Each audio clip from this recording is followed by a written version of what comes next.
Like 5,000 likes to this video, we will upload more patriotic news. Thank you. Wow. Obama spy scandal blows sky high. One Supreme Court judge just leaked the truth. You know it and I know it. Obama's NSA was not only spying on private citizens, but on the very people who stood against him and his agenda. They surveilled Senator Rand Paul, Donald Trump, General Flynn and other high-ranking figures in this government and abroad. Yes, we know they did. But forget about individuals for a moment. Did you know our Commander-in-Chief also spied on one of America's most sacred institutions? This afternoon on Fox News Channel, Judge Andrew Napolitano, a former Supreme Court judge in New Jersey, was talking about the current NSA unmasking scandal and how they've been using illegally collected metadata. Judge Napolitano then dropped one shocking bombshell. Gateway pundit.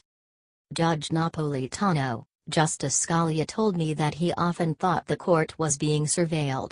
And he told me that probably 4 or 5 years ago. If they had to unmask Senator Paul's name to reveal a conversation he was having with a foreign agent and the foreign agent was hostile to the United States, they can do that. That's not what he's talking about.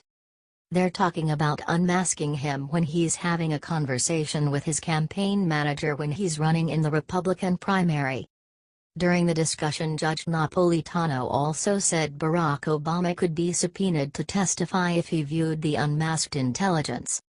The judge went on to explain that the NSA, which has been collecting metadata since 2005, during the George W. Bush era, has begun to actually use the information they collected for nefarious purposes. Story continues below.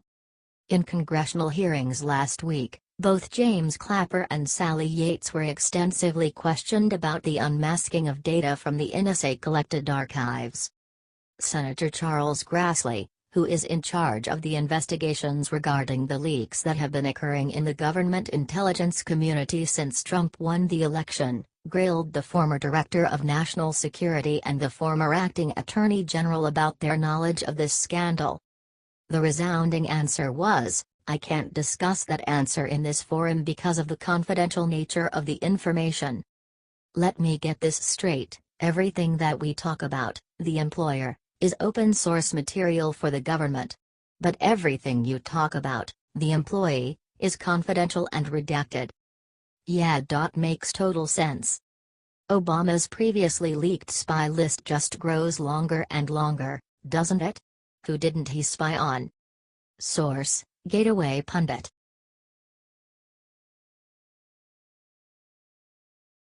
Democrat organizer: It is hard to reach potential Ossoff voters as they still live with their parents.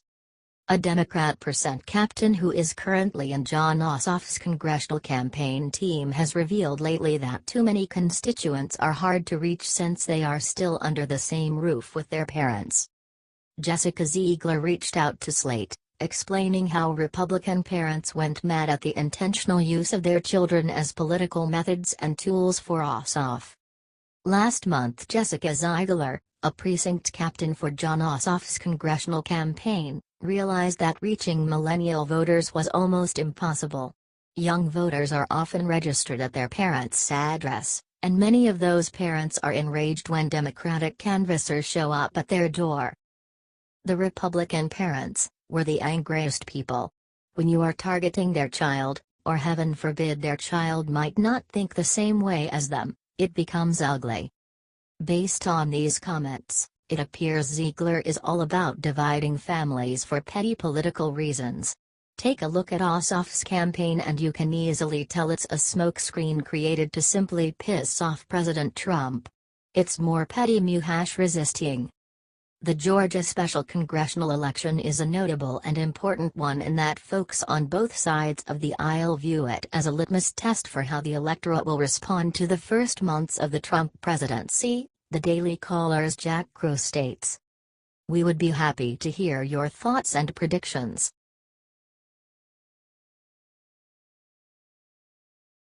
Amazing Judge Jeanine makes major announcement, Fox News viewers shocked. Most TV hosts don't really support President Donald Trump. Wonder why? Liberals have put their claws on almost every network, and the mainstream media became a massive tool against the president. Things got worse during the presidential campaign, and the news were filled with lies and fake stories. President Donald Trump warned about this, and people finally understood his words. Now Judge Jeanine Pirro decided to speak about this, and she used her show to discuss over the president's first trimester in office. Pirro agreed that the mainstream media was harsh against the president, but that didn't have any effect on the president's work. Judge Pirro said that regardless of whether people love or hate President Trump, America has never had a president like him, and that's true. Through all the ups and downs, our 45th president maintained the same uneasy relationship with the mainstream media that he says has never given him a fair chance. But Donald Trump didn't need the support of the liberal elites to win the White House. He hasn't needed it since he took office. And, if we've learned anything these past 100 days, there's no indication he'll ever bow to the establishment as he continues on his one-man quest to shake up Washington and the world, Pirro said. Liberal hosts better understand this, because President Trump is the best thing that has ever happened to this country. In the first 3 months, the president did more than Obama ever did during his 8 years in office, and everyone should know this, especially hosts like Whoopi Goldberg, Joy Behar, and their co-hosts at The View. Pirro is right about everything she said, and we support her. What do you think about Pirro's comments? What will President Donald Trump do next? What's his next major task?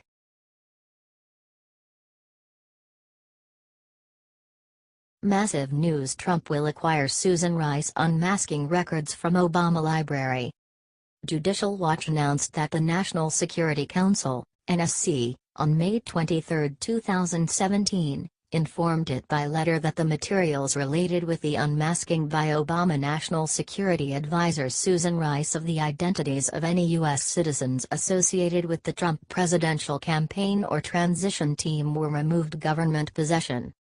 The documents were transferred to the Obama Library, and under the Presidential Records Act, presidential records are without access to the public for 5 years after an administration has left office. President of Judicial Watch, Tom Fitton, said Wednesday on Fox and Friends that President Trump can obtain these records from the Obama Presidential Library because they are federal records. Fox and Friends host Steve Doocy said that the president himself could obtain the records if he were to ask for them. Yes, there are still federal records. They are under control of the National Archives and he can get them. If he needs them, then the president can conduct his official duties. He can get them. Subpoenas issued by Congress can get them. Special Counsel Mueller, if he decides to actually investigate real crimes like the unmasking, the illicit surveillance, the leaking, he could get them if he issued subpoenas. There are options to get these records and they need to be taken because there could be elements of the records in the other agencies, but these are key White House records about what the White House was up to, and that to me is important as anything else. What are your thoughts on this? Comment section below.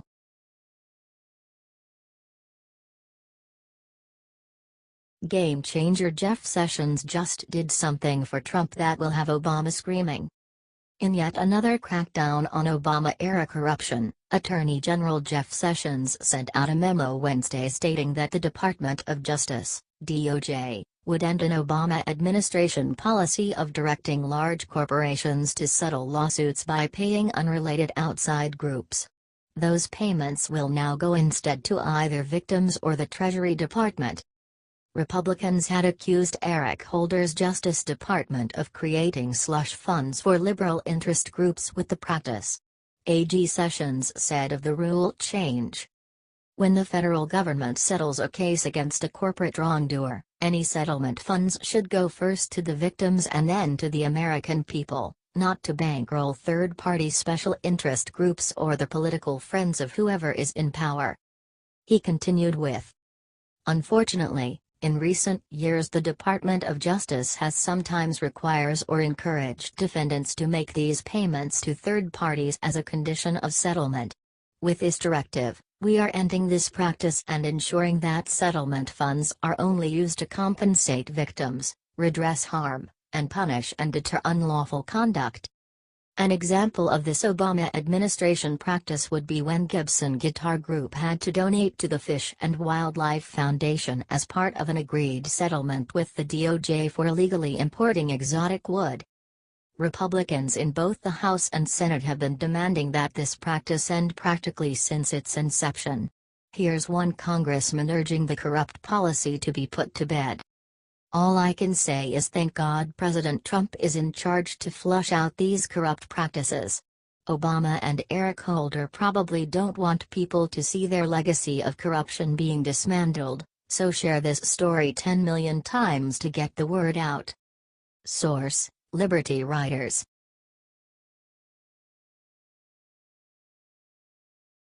Finally, Trump starts investigating. She's back. The spotlight is again hers. Just when you thought that she vanished into air, Hillary and her bad deeds are again under the loop. The State Department begun to scan into Clinton's supposed mishandling of classified information while she was Secretary of State. That is some bad news for her and her future. Hillary wasted her chance to become the president by running an incompetent and ineffective campaign. The media was obviously more interested in her past misdeeds as a politician than any of her proposed policies. Despite his win, Trump offered a cooperation with his opponent. That was not the case, however, for her, where justice took her place. Hillary was seemingly happy and was feeling a side of the fire when former FBI Director James Comey messed up the investigation into her crimes. Fox News report.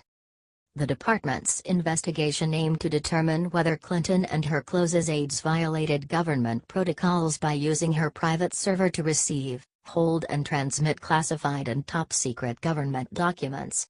The department declined to say when its inquiry began, but it follows the conclusion of the FBI's probe into the matter, which did not result in any actions being taken against Clinton or any of her aides.